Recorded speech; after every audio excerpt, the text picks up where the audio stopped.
한국 같은 후진국에서 뭘 배우라는 거죠? 국제 간호사 교환 프로그램 발표 날, 제 입에서 나온 첫마디였습니다. 베를린 대학병원 중환자실에서 5년차 간호사로 일하는 저는 일본이나 싱가포르를 기대했는데 한국이라니요. 동료들은 제 반응에 웃음 지었지만 저는 진심이었습니다. 하지만 한국에 도착하자마자 저희 편견이 산산조각 났고 한국의 정서와 깊은 문화에 깊이 감동받았습니다. 안녕하세요. 저는 독일 베를린 대학병원 중환자실 간호사 엘리자입니다. 아시아 지역 간호문화 비교 연수를 위해 한국에 오게 됐습니다. 처음에는 왜 하필 한국이지? 라는 생각에 불만도 많았죠. 출국 전날, 저는 여행 가방을 정리하며 노트북으로 서울에 대해 검색했습니다. 고층 빌딩과 현대적인 도시 풍경이 펼쳐졌지만 여전히 의료 시스템만큼은 독일이 훨씬 앞서 있을 거라 확신했어요. 그냥 견학 삼아 다녀오자 마음을 다잡으며 긴 비행을 시작했습니다. 12시간의 비행 끝에 인천공항에 도착했을 때 저는 피곤함에 지쳐 있었어요. 하지만 공항에서 맞이한 첫인상에 놀라지 않을 수 없었습니다. 깨끗하고 효율적인 시스템이 눈에 들어왔거든요. 안녕하세요, 엘리자 씨.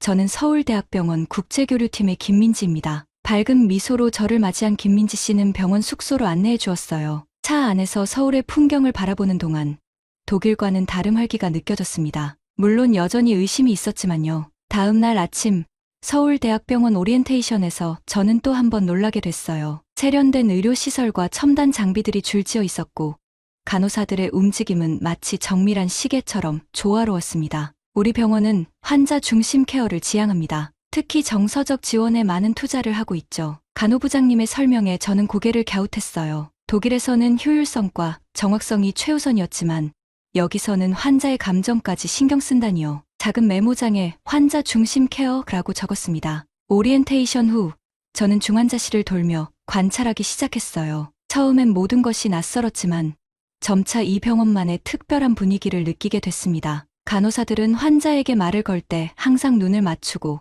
작은 손 제스처 하나까지 따뜻함이 묻어났어요. 왜 한국은 돌봄이 이렇게 세밀한 걸까? 메모장에 적으며 생각했습니다. 독일의 효율성과는 다른 이 따뜻한 전문성이 제 마음을 조금씩 움직이기 시작했어요. 아직 한국에 온 지 며칠 되지 않았지만 제가 가졌던 편견들이 하나둘 깨져가고 있었습니다. 어쩌면 이곳에서 정말 배울 것이 있을지도 모른다는 생각이 들었어요. 연수 일주일 차, 저는 새로운 부서 배치를 받았어요. 호스피스 병동이었습니다. 독일에서도 호스피스 케어는 중요한 간호 영역이지만 저는 주로 중환자실에서 일해왔기에 조금 긴장됐죠. 이한수 씨, 67세, 간암 말기 환자입니다. 의식은 있으시지만 통증 조절이 필요한 상태예요. 김수영 간호사가 차트를 넘기며 설명해 주었어요. 병실 문 앞에 선의 안에서 조용한 대화 소리가 들렸습니다. 노크 후 들어서자 침대 주변에 4명의 가족이 둘러앉아 있었어요. 모두 일어나 저를 향해 고개를 숙였습니다. 안녕하세요. 독일에서 온 간호사 엘리자입니다. 3개월간 이곳에서 연수 중이니 잘 부탁드립니다. 이한수 씨의 부인으로 보이는 분이 두 손을 모으며 말씀하셨어요.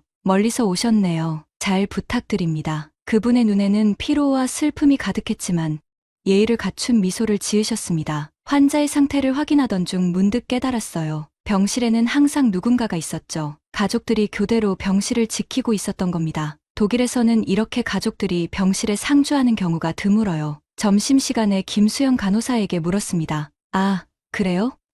한국에서는 입원하면 가족이 간병하는 게 일반적이에요. 간병인을 고용하는 경우도 있지만 특히 이런 호스피스 병동에서는 가족들이 직접 돌보는 경우가 많죠. 저는 고개를 끄덕였지만 마음은 복잡했어요. 독일에서는 환자의 프라이버시와 독립성을 중시하고 전문 간호 인력이 24시간 돌보는 시스템이 당연했거든요. 가족이 간병한다는 건 비효율적이지 않을까 하는 생각이 들었습니다. 저녁 라운딩 때 이한수 씨의 방을 들어서자 작은 테이블에 가족들이 저녁 식사를 하고 있었어요. 놀라운 건 환자의 침대도 식탁처럼 정리되어 있었다는 점이었죠. 비록 죽음을 앞두고 있지만 이한수 씨는 가족들과 함께 식사하고 있었습니다. 엘리자, 혹시 같이 식사하실래요? 이한수 씨의 딸이 저를 보며 물었어요. 당황스러웠지만 한국의 전통 음식이 궁금하기도 해서 잠시 자리에 앉았어요. 작은 접시에 정성스럽게 싼 김밥이 담겨 놓여 있었어요. 김밥은 처음이었는데 한 개를 입에 넣는 순간 너무 맛있어서 깜짝 놀랐어요. 김밥은 한국에서 소풍을 갈 때 싸가는 도시락이라고 했는데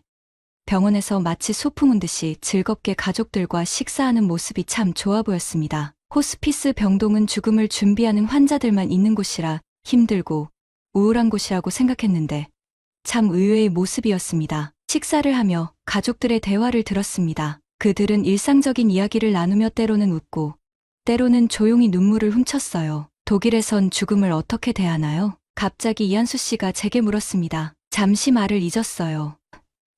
독일에서는 죽음을 담담하게 받아들이려고 해요. 감정을 크게 드러내지 않고 조용히 인정하는 편이죠. 이한수 씨가 미소 지었습니다. 재미있네요. 한국에서는 죽음 앞에서 우는 게 예의라고 생각하거든요. 그 순간 저는 문화적 차이가 얼마나 깊을 수 있는지 깨달았어요. 독일에서는 슬픔을 절제하는 것이 성숙한 태도로 여겨지지만 여기서는 감정을 솔직히 표현하는 것이 오히려 존중의 표시였습니다. 그날 이후로 저는 이한수 씨의 병실을 더 자주 찾았어요. 때로는 의료적 케어를 위해서, 때로는 그저 함께 있기 위해서였죠. 매일 다른 가족이 와서 돌봐주는 모습, 친구들이 찾아와 오랜 이야기를 나누는 모습을 보며 생각했습니다. 여기서는 죽음이 개인의 것이 아니라 공동체의 경험인 것 같다. 이한수 씨의 상태는 점점 나빠져갔지만 그의 병실은 항상 따뜻했어요. 죽음을 앞둔 공간이라고는 믿기지 않을 만큼 생기가 넘쳤죠. 조용하고 단정한 것이 죽음이라고 믿었던 저는 슬픔을 공유하는 이들의 모습에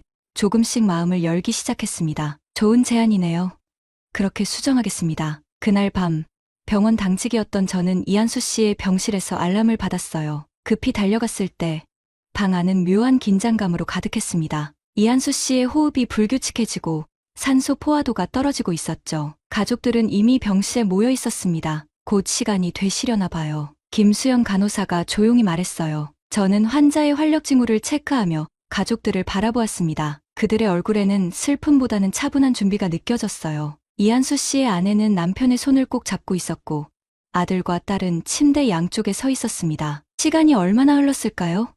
새벽 2시쯤 이한수 씨의 마지막 호흡이 느껴졌어요. 심전도 모니터에 직선이 그려졌습니다. 저는 즉시 의사를 호출했고 오전 담당의가 달려왔죠. 오전 2시 17분 이한수님 사망하셨습니다. 의사의 선언 후 병실에 침묵이 내려앉았어요. 그 순간 저는 독일에서의 경험을 떠올렸습니다. 사망 확인 후에는 보통 가족들을 밖으로 안내하고 전문팀이 시신을 처리하는 과정이 시작되죠. 하지만 여기서는 달랐어요. 모든 의료진과 가족들이 고개를 숙이고 침묵했습니다. 누구도 서두르지 않았어요. 김수영 간호사는 이한수 씨의 가슴에 청진기를 대고 마지막 확인을 한 후 장갑을 벗었습니다. 그리고 맨손으로 조심스럽게 이불을 곱게 덮으며 말했어요. 고생 많으셨어요. 이한수님. 그 한마디에 저는 깊은 울림을 느꼈습니다. 우린 이렇게 인사하지 않는데 독일에서는 사망한 환자를 더 이상 인격체로 대하지 않았어요. 하지만 김수영 간호사는 마치 살아있는 사람에게 말하듯 존중을 담아 인사했습니다. 가족들은 각자의 방식으로 작별 인사를 했어요. 아내는 남편의 이마에 입맞춤을 했고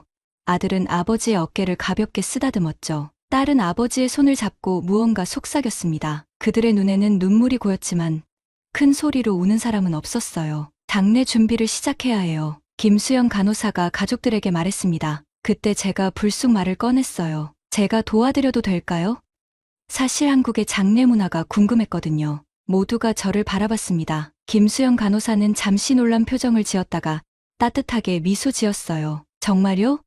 대부분의 외국인들은 이런 상황을 불편해하는데 물론 좋죠. 이한수 씨의 가족들도 괜찮으시다면요. 이한수 씨의 아내가 고개를 끄덕였습니다. 고맙습니다.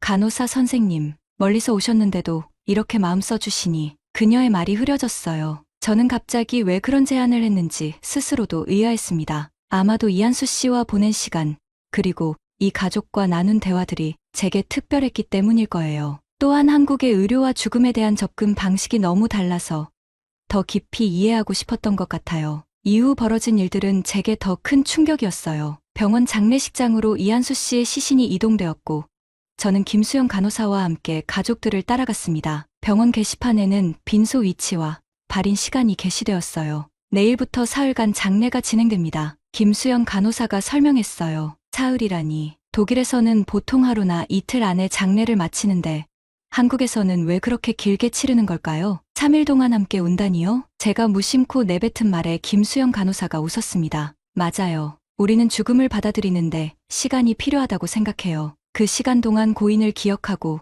슬픔을 나누며 마음의 준비를 하는 거죠. 그날 밤, 제 숙소로 돌아가는 길에 생각했습니다. 한국에서 죽음은 단순한 의학적 사건이 아니라 공동체적 의식 이슬이구나. 이한수 씨의 임종 과정에서 의료진은 단지 생명의 종료를 확인하는 사람이 아니라 마지막 순간을 함께하는 동반자였어요. 창밖으로 보이는 서울의 밤하늘을 바라보며 생각했습니다. 독일과 한국, 우리는 같은 죽음을 보고 있지만 전혀 다른 의미를 부여하고 있구나. 그리고 김수영 간호사의 마지막 인사가 자꾸 머릿속에 맴돌았어요. 고생 많으셨어요. 그 말 한마디에는 단순한 의례적 인사가 아닌 한 인간의 삶 전체에 대한 존중과 위로가 담겨 있었습니다. 독일로 돌아가면 어떻게 환자들의 마지막을 맞이할지 처음으로 생각하게 됐어요. 다음 날 아침, 병원 장례식장으로 향했습니다. 한국 장례 문화에 대해 배우겠다고 자청했지만 막상 발걸음은 무거웠어요. 죽음을 대하는 태도가 이렇게 다를 수 있다는 것이 여전히 낯설었거든요. 장례식장 입구에 도착하자 작은 안내판이 보였습니다. 고 이한수님 빈소 사무실.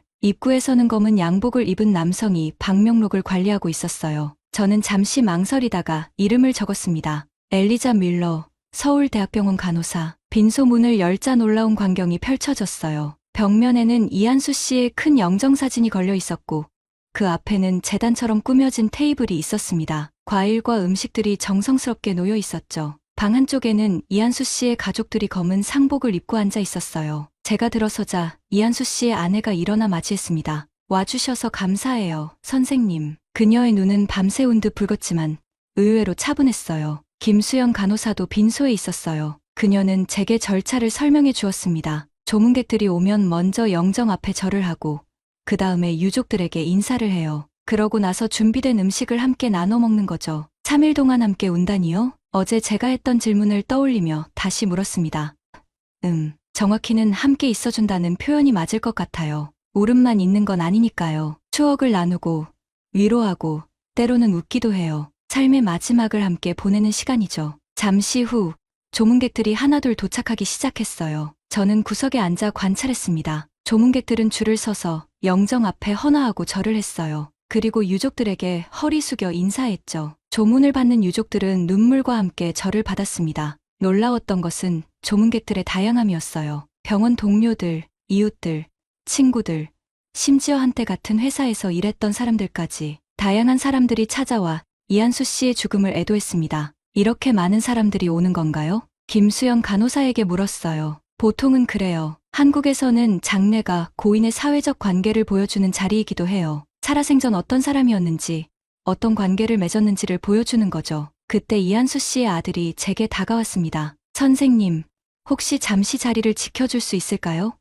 어머니가 잠시 휴식이 필요하셔서요. 저는 깜짝 놀랐지만 고개를 끄덕였어요. 이한수 씨의 아들은 빈소 한쪽에 마련된 작은 테이블로 저를 안내했습니다. 그곳은 조문객들을 맞이하는 유족의 자리였죠. 제가 어떻게 해야 하나요? 오시는 분들께 감사합니다라고 말씀드리고 가볍게 고개만 숙이시면 돼요. 이한수 씨의 아들이 설명해 주었어요. 그렇게 저는 1시간 동안 조문객들을 맞이했습니다. 처음에는 어색했지만 점차 한국의 의례에 익숙해져 갔어요. 이따금 김수영 간호사가 와서 물을 건넸고 다른 병원 직원들도 저를 보며 고마움을 표했습니다. 외국인 간호사가 이렇게 함께해 주다니 이한수 씨도 고마워하실 거예요. 한 의사가 말했어요. 그날 오후 잠시 휴식 시간에 이한수 씨의 딸이 제게 다가왔습니다. 아버지가 병원에 계실 때 많이 돌봐주셨다고 들었어요. 감사합니다. 아니에요. 제가 오히려 많이 배웠어요. 아버지가 독일 이야기를 좋아하셨대요. 선생님께 베를린에 대해 여쭤보셨다고. 그녀의 말에 제 가슴이 따뜻해졌어요.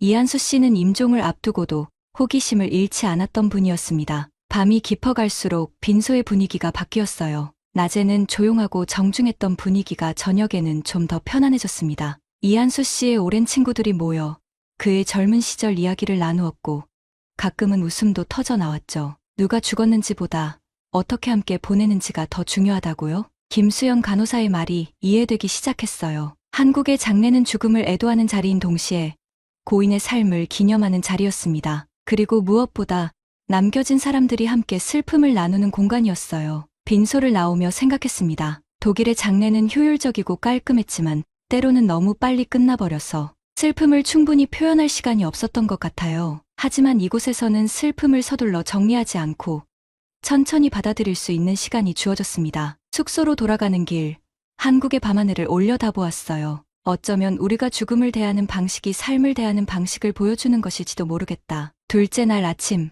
다시 빈소로 향했습니다. 전날보다 더 많은 조문객이 있을 거라는 김수영 간호사의 말이 떠올랐어요. 한국에서는 첫날보다 둘째 날에 더 많은 사람들이 찾아온다고 했죠. 빈소에 도착하자 어제와는 다른 분위기가 느껴졌습니다. 보다 많은 조문객이 드나들고 있었고 이한수 씨의 가족들은 더욱 지쳐 보였어요. 그럼에도 그들은 한 사람 한 사람 정성껏 맞이하고 있었습니다. 안녕하세요, 엘리자 선생님. 이한수 씨의 아내가 저를 반갑게 맞아주셨어요. 그녀는 제게 작은 봉투를 건넸습니다. 어제 도와주셔서 정말 감사했어요. 이건 작은 마음이에요. 봉투를 열어보니 돈이 들어있었어요. 저는 당황했습니다. 아, 이건 받을 수 없어요. 저는 그저 김수영 간호사가 제 옆에서 작게 속삭였어요. 한국에서는 장래에 도움을 준 사람에게 작은 사례를 하는 게 관례예요. 거절하면 오히려 신뢰가 될 수 있어요. 망설이다가 감사 인사와 함께 봉투를 받았지만 마음이 편치 않았습니다. 독일에서는 이런 식의 현금 답례가 생소했거든요.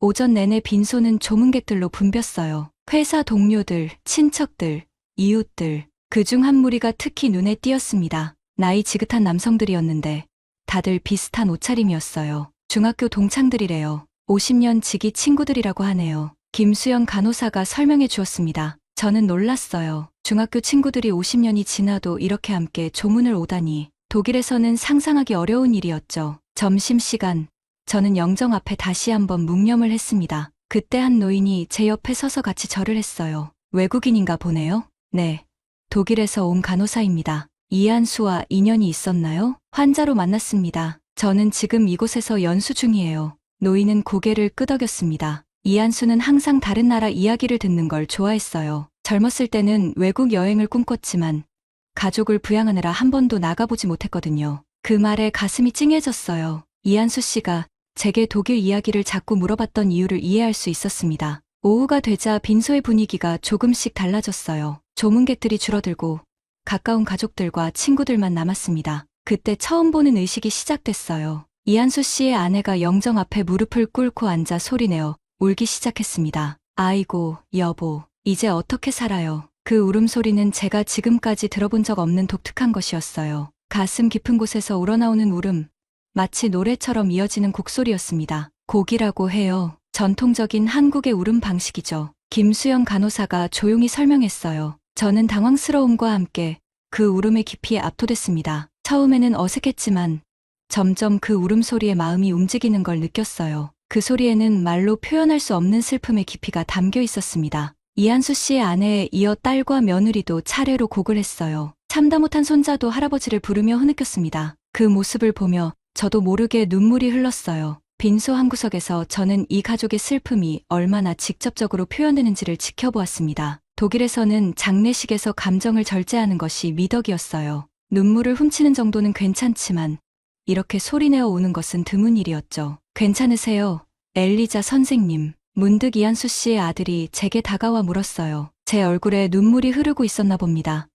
네, 그냥 이런 방식이 낯설어서요. 우리도 요즘은 이렇게 크게 울지 않아요. 하지만 부모님 세대는 이렇게 슬픔을 표현하는 게 예의라고 생각하세요. 감정을 숨기는 게 아니라 온전히 보여주는 거죠. 그의 말에 고개를 끄덕였습니다. 슬픔을 감추는 것이 아니라 온전히 표현하는 것, 그것이 오히려 고인에 대한 존중이라는 생각이 새롭게 다가왔어요. 저녁이 되자 곡소리는 잦아들었습니다. 대신 조용한 대화와 추억 나누기가 시작됐어요. 이한수 씨의 형제들이 어린 시절 이야기를 나누고 친구들은 젊은 날의 추억을 이야기했습니다. 슬픔 속에서도 때로는 웃음이 피어났어요. 밤늦게 빈소를 나오며 생각했습니다. 한국의 곡은 단순한 울음이 아니라 슬픔을 공동체와 나누는 방식이었어요. 소리내어 우는 것이 부끄러운 일이 아니라 오히려 정직한 감정 표현의 한 방식이라는 걸 이해하게 됐습니다. 숙소로 돌아가는 길에 제 마음속에서도 울음이 피어올랐어요. 그동안 저는 얼마나 많은 환자의 죽음을 전문가적인 태도라는 이름으로 담담하게 넘겼던가. 처음으로 그것이 정말 옳은 방식이었는지 의문이 들었습니다. 셋째 날 아침, 빈소에 도착했을 때 분위기가 한층 무거워졌음을 느꼈습니다. 오늘은 발인 날이었어요. 이한수 씨를 이 세상에서 완전히 보내는 날이죠. 오늘은 입관식을 하고 발인이 있어요. 혹시 끝까지 함께 하실 건가요? 김수영 간호사가 조심스럽게 물었습니다. 저는 잠시 고민했어요. 독일로 돌아가기 전 마지막 한국 장례 과정을 온전히 경험하고 싶었습니다. 네, 끝까지 함께 할게요. 제 대답에 김수영 간호사는 고개를 끄덕였습니다. 그럼 이걸 입어보세요. 그녀는 제게 검은색 한복을 건넸어요. 양복 형태의 상복이 아닌 전통 한복 형태의 상복이었습니다. 저도 이걸 입어야 하나요? 꼭 그럴 필요는 없지만 체험해보고 싶다면 좋을 것 같아요. 입관식은 전통 방식으로 진행될 예정이거든요. 도전 정신을 가지고 상복으로 갈아입었습니다. 생각보다 편안했지만 몸을 움직이는 방식이 달라져야 했어요. 빈소로 돌아오자 이한수 씨의 아내가 제게 다가왔습니다. 한복이 잘 어울리네요, 선생님. 그녀의 말에 쑥스러웠지만 감사 인사를 전했어요. 오전 10시 입관식이 시작됐습니다. 이한수 씨의 시신은 병원 영안실에서 준비되어 왔어요. 관 앞에서 가족들이 모여 마지막 작별 인사를 했습니다. 저는 약간 뒤쪽에서 지켜보았어요.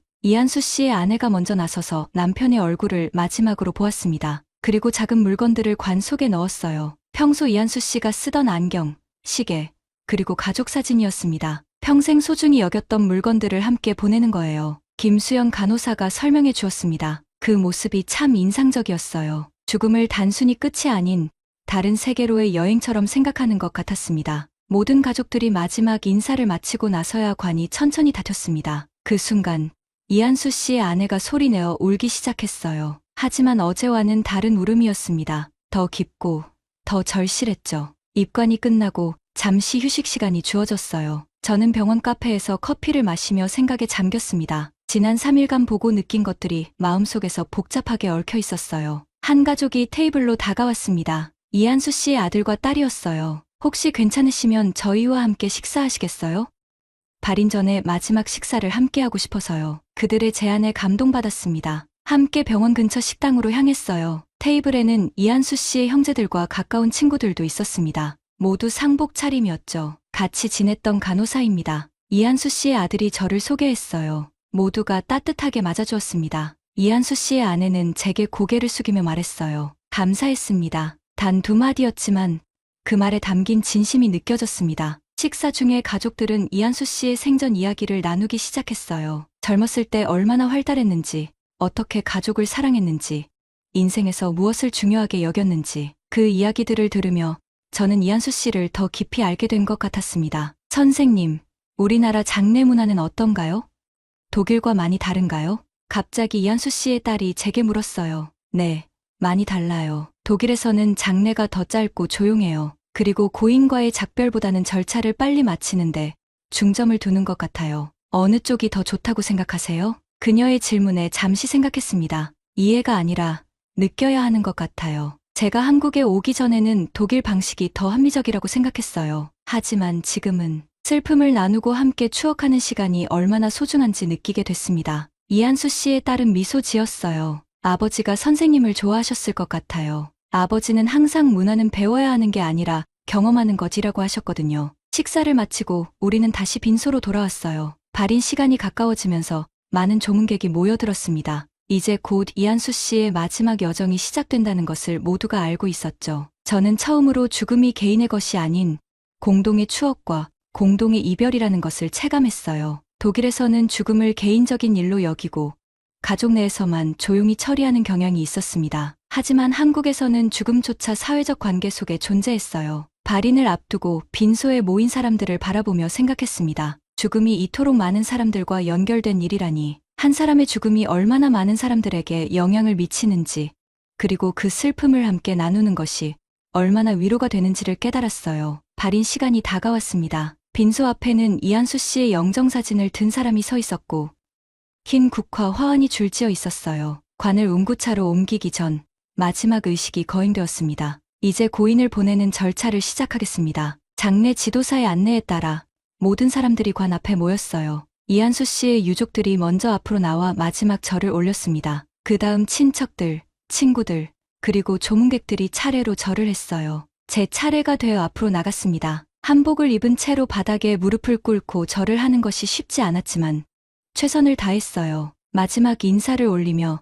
이한수 씨의 영정을 바라보았습니다. 병실에서 독일 이야기를 듣고 싶어 하던 그분의 눈빛이 떠올랐어요. 절을 마치고 일어서는데 갑자기 눈물이 왈칵 쏟아졌습니다. 누구보다 담담하게 있어야 한다고 생각했던 제가 정작 마지막 순간에 감정을 주체할 수 없었어요. 급히 자리를 비키려던 순간 옆에 있던 한국인 동료 간호사가 제 손을 잡았습니다. 괜찮아요. 울어도 돼요. 그분도 좋아하실 거예요. 그 말에 저는 비로소 돌봄의 끝이 어디까지 가능한지를 이해했어요. 한국에서 돌봄은 생명이 다하는 순간에 끝나는 것이 아니라 그 이후까지 계속되는 것이었습니다. 환자를 떠나보내는 슬픔조차 함께 나누는 것까지가 돌봄의 영역이었죠. 발인 행렬이 시작되었습니다. 이한수 씨의 아들과 조카들이 관을 운구차로 옮겼어요. 가족들은 그 뒤를 따랐고 조문객들도 차례로 뒤따랐습니다. 저와 병원 동료들도 행렬에 합류했어요. 장지까지 가실 건가요? 김수영 간호사가 제게 물었습니다. 장지요?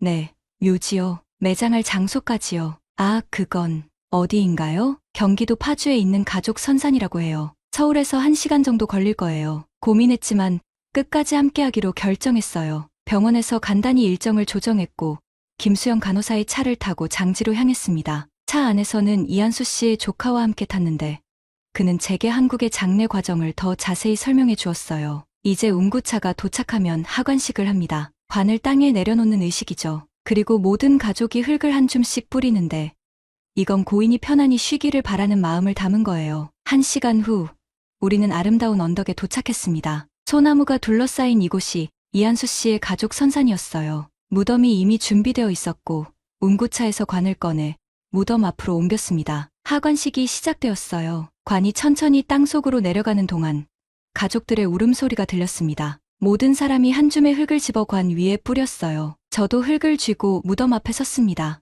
안녕히 가세요, 이한수님. 마음속으로 인사하며 흙을 뿌렸어요. 그때 이한수 씨의 손자가 제 옆에 서 있었습니다. 어린아이의 눈에는 혼란스러움과 슬픔이 가득했어요. 할아버지가 정말 여기 있는 거예요? 아이가 제게 물었습니다. 무슨 말을 해야 할지 몰라 잠시 망설였어요. 할아버지의 몸은 여기 있지만 할아버지의 사랑은 항상 내 마음속에 있을 거야. 제 말에 아이는 고개를 끄덕였습니다. 그리고는 자신의 작은 손으로 흙을 집어 조심스럽게 무덤에 뿌렸어요. 하관식이 끝나고 무덤 위에 잔디를 덮는 작업이 시작되었습니다. 가족들은 무덤 앞에 음식을 차려놓고 간단한 제사를 지냈어요. 쌀, 과일, 술 등을 차려놓고 다시 한번 절을 올렸습니다. 이건 성묘라고 해요. 고인에게 음식을 대접하는 의식이죠. 김수영 간호사가 설명했어요. 저는 그 모습을 지켜보며 생각했습니다. 죽음 이후에도 계속되는 관계라니. 제사가 끝나고 모든 사람들이 하나둘씩 자리를 떠나기 시작했어요. 이한수 씨의 아내는 무덤 앞에 조금 더 머물렀습니다. 혼자 있고 싶을 테니 모두 비켜주었어요. 돌아가는 차 안에서 말없이 창밖을 바라보았습니다. 한국의 산과들이 차창 밖으로 스쳐 지나갔어요. 제가 지난 나흘간 경험한 한국의 장례 문화는 단순히 문화적 차이를 넘어 죽음과 삶을 바라보는 철학의 차이였습니다. 당신은 혼자가 아니에요. 김수영 간호사의 말이 제 귓가에 맴돌았어요. 그 말은 고인에게도 남겨진 사람들에게도 해당되는 말이었습니다. 한국의 장례 문화는 함께함의 가치를 가장 중요시했어요. 죽음 앞에서도 슬픔 속에서도 사람들은 혼자가 아니었습니다. 서울로 돌아오는 길, 저는 이제 독일로 돌아가면 어떻게 환자들을 대할지 생각했어요. 죽음을 앞둔 환자와 그 가족들에게 더 깊은 위로와 공감을 전할 수 있을 것 같았습니다. 한국에서 배운 함께 울어주는 법을 잊지 않을 거예요. 독일로 돌아가기 전날, 저는 서울의 한 카페에 앉아 지난 3개월을 되돌아보았습니다. 처음 한국에 왔을 때 품었던 편견들이 얼마나 무너졌는지, 그리고 얼마나 많은 것을 배웠는지 생각하니 감회가 새로웠어요. 노트북을 열고 마지막 일기를 쓰기 시작했습니다. 오늘은 한국에서의 마지막 날이다. 처음 이곳에 왔을 때 한국 같은 후진국에서 뭘 배우라는 거지? 라고 생각했던 내가 부끄럽다. 한국의 의료 시스템은 독일 못지않게 발달되어 있었고 특히 환자를 대하는 태도에서는 오히려 배울 점이 많았다. 그 중에서도 가장 큰 충격이자 깨달음은 죽음을 대하는 방식이었다. 한국에서는 죽음조차 혼자 두지 않는다. 이별은 공유되고 눈물은 함께 흘린다. 이한수 씨의 장례 과정에서 본 것처럼 죽음은 단절이 아닌 또 다른 형태의 관계 지속이었다. 잠시 타이핑을 멈추고 창밖을 바라보았어요. 서울의 거리는 여전히 분주했습니다. 사람들은 각자의 일상을 살아가고 있었죠. 그 속에서 누군가는 태어나고 누군가는 죽어가고 있을 테지만 중요한 건 아무도 혼자가 아니라는 점이었습니다. 다시 노트북으로 눈을 돌렸어요. 독일로 돌아가면 내 간호 방식도 달라질 것 같다. 효율성과 정확성도 중요하지만 환자와 가족들의 감정에 더 주의를 기울이고 싶다. 특히 임종을 앞둔 환자들에게 이제 나는 수고하셨어요라는 말의 의미를 진심으로 이해한다. 카페를 나와 병원으로 향했습니다. 오늘은 공식적인 작별 인사를 하는 날이었어요. 병원에 도착하자 간호부에서 작은 송별회를 준비해 주었습니다. 김수영 간호사를 비롯한 동료들이 모여 있었어요. 엘리자 선생님, 짧은 시간이었지만 함께 일할 수 있어서 행복했어요. 간호부장님이 말씀하셨습니다. 저는 감사 인사를 전하며 한국에서 배운 것들에 대해 이야기했어요. 특히 이한수 씨의 장례 과정에서 경험한 것들을 진심을 담아 나눴습니다. 우리의 방식이 때로는 번거롭고 감정적으로 보일 수 있지만 그 의미를 이해해 주셔서 감사해요. 김수영 간호사가 말했어요. 오히려 제가 많이 배웠습니다. 죽음을 함께 나누는 문화, 그게 가장 큰 배움이었어요. 송별회가 끝나고 마지막으로 호스피스 병동을 들렀습니다. 이한수 씨가 머물렀던 병실은 이제 다른 환자가 사용하고 있었어요. 삶과 죽음의 순환이 이렇게 자연스럽게 이어지는구나 싶었습니다. 다음 날 아침, 공항으로 향하는 길에 창밖으로 보이는 서울의 풍경을 마음에 담았어요. 12시간의 비행 끝에 베를린에 도착했을 때는 이미 저녁이었습니다. 집으로 돌아와 짐을 풀고 다음 날 출근 준비를 했어요. 베를린 대학병원에 돌아온 첫날, 모든 것이 낯설게 느껴졌습니다. 똑같은 병원, 똑같은 동료들이었지만 무언가 달라진 느낌이었어요. 아마도 제가 달라져서 그런 것 같았습니다. 오, 엘리자, 돌아왔구나. 한국은 어땠어? 동료 헬가가 반갑게 물었어요. 생각보다 훨씬 좋았어. 배울 게 정말 많았거든. 정말.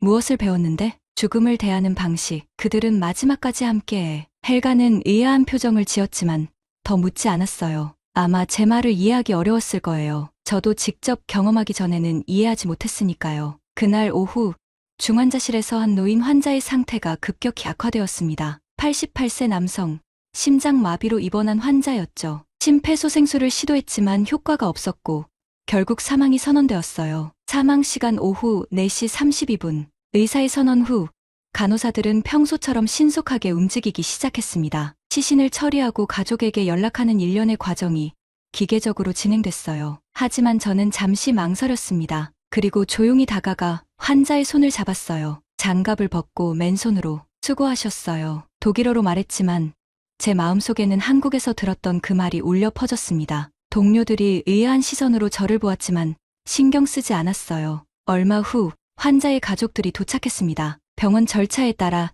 짧게 작별 인사를 할 시간이 주어졌어요. 평소에는 저도 그저 옆에서 지켜보았겠지만 이번에는 다가가 위로의 말을 건넸습니다. 함께 슬퍼하고 있어요. 혼자가 아니에요. 가족들은 잠시 놀란 눈치였지만 곧 감사의 뜻을 표했어요. 그중 한 사람은 눈물을 훔치며 제 손을 잡았습니다. 그날 저녁 집으로 돌아가는 길에 생각했어요. 제가 그들의 방식으로 다시 간호사가 되었구나. 효율성과 전문성은 여전히 중요했지만 이제 저는 환자와 가족의 감정에 더 깊이 공감할 수 있게 되었습니다. 집에 도착해 창가에 앉아 베를린의 밤하늘을 바라보았어요. 한국에서의 경험이 단순한 문화적 충격을 넘어 제 간호 철학을 바꾸어 놓았다는 것을 깨달았습니다. 노트북을 열고 마지막 문장을 적었어요. 한국에서는 죽음조차 혼자 두지 않는다. 이별은 공유되고 눈물은 함께 흘린다. 그리고 나는 이제 그들의 방식으로 다시 간호사가 되었다. 제 눈가에 미소와 눈물이 함께 흘렀습니다.